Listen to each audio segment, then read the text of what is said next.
Hello guys, in today's video I'm going to show you how to export as mp4 from DaVinci Resolve.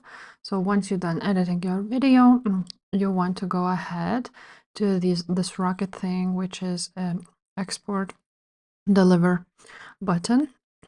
And now from here, we will need to add, of course, we need to choose in and out of range.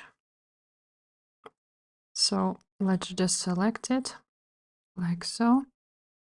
And now we want to add the name, choose a location where you want to render it. Now make sure that export video checkmark is here. Just click on it if it's not. Now the format, we need to choose mp4, of course. The resolution, we can leave it to the one we have, or you can also choose 4K. Now the frame rate, write it to your liking, and quality, we can restrict. If it's 4K, then use 40,000. I'm just gonna leave it to 80,000 now.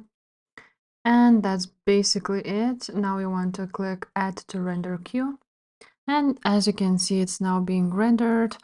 And once it will be done, then we can look at it, and yeah, it will be rendered to mp4. If this video was helpful, please leave a like, subscribe to this channel, and I will see you next time. Bye.